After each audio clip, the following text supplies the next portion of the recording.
Hello friends, welcome to my channel. இன்றைக்கி நம்ம சேனலில் ஒரு சூப்பரான வெரைட்டி ரைஸ் ரெசிபி தான் பார்க்க போகிறோம். ஸோ ஆனியன் ரைஸ் தான் பண்ண போகிறோம். ரொம்ப சிம்பிள் அண்ட் குயிக்காக பண்ணக்கூடியது, ரொம்ப டேஸ்ட்டாகவும் இருக்கும். ஸோ அந்த ஈஸியான ரெசிபி எப்படி பண்ணுறதுன்னு பார்க்கலாம். வாங்க வீடியோக்குள்ளே போகலாம். அடுப்பில் ஒரு கடாய் வச்சுருக்கேன். இப்போ இந்த கடாயில் 2 டேபிள் ஸ்பூன் அளவுக்கு எண்ணெய் சேர்த்துக்கலாம். 1 ஸ்பூன் கடுகு சேர்த்துக்கலாம். கடலைப்பருப்பு உளுந்து பருப்பு மிக்ஸ் பண்ணி வச்சுருக்கேன், இது 1 ஸ்பூன் சேர்த்துக்கலாம். சீரகம் ஒரு 1/4 ஸ்பூன் சேர்த்துக்கலாம்.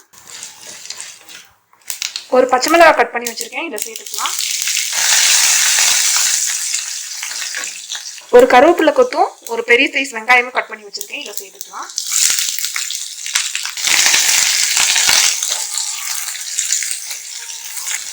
ரெண்டு பல் பூண்டை இப்படி சின்ன சின்னதாக கட் பண்ணி வச்சிருக்கேன், இதையும் சேர்த்துக்கலாம். வெங்காயம் நல்லா கண்ணாடி மாதிரி வதங்கட்டும்.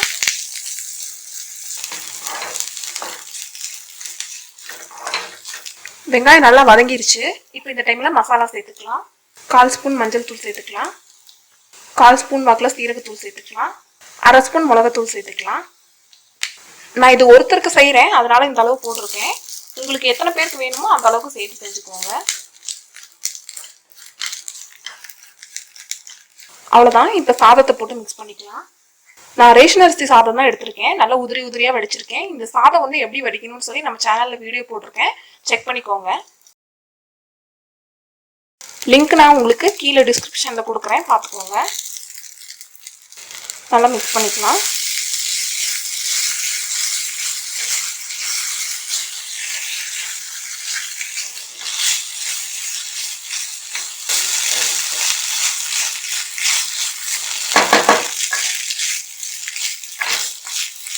தேவையான அளவு உப்பு சேர்த்துக்கோங்க. நீங்கள் சாதத்துக்கு உப்பு போட்டு வச்சுருந்தீங்கன்னா உப்பு கம்மியாக சேர்த்துக்கோங்க, அப்படி இல்லைன்னா உப்பு நிறைய சேர்த்துக்கோங்க. கொத்தமல்லி தழை தூவிக்கலாம். அவ்வளோதான். பார்த்தீங்கன்னா நம்மளோட சூப்பரான ஆனியன் ரைஸ் பார்த்தீங்கன்னா ரெடி ஆயிடுச்சு. ரொம்ப சூப்பராக இருக்கும்.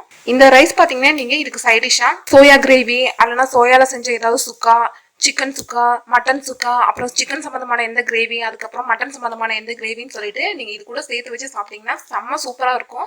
அதுக்கான சைட் டிஷ் இதுதான். அது அப்படி இல்லைன்னா நீங்கள் வெண்டைக்காய் வறுவல், உருளைக்கிழங்கு வறுவல் அந்த மாதிரி ஏதாவது ஒன்று கூட வச்சு சாப்பிடலாம். செம்ம சூப்பராக இருக்கும். ஸோ கண்டிப்பாக நீங்கள் இதை ட்ரை பண்ணி பாருங்கள். இந்த வீடியோ உங்களுக்கு கண்டிப்பாக பிடிக்கும். பிடிச்சிருந்துச்சுன்னா லைக் பண்ணுங்கள், ஷேர் பண்ணுங்கள், கமெண்ட் பண்ணுங்கள். மறக்காமல் நம்ம சேனலுக்கு சப்ஸ்கிரைப் பண்ணி வச்சுக்கோங்க. அப்போ தான் நான் போடுற வீடியோவோட நோட்டிஃபிகேஷன் உங்களுக்கு வரும். தேங்க்ஸ் ஃபார் வாட்சிங் ஃப்ரெண்ட்ஸ்.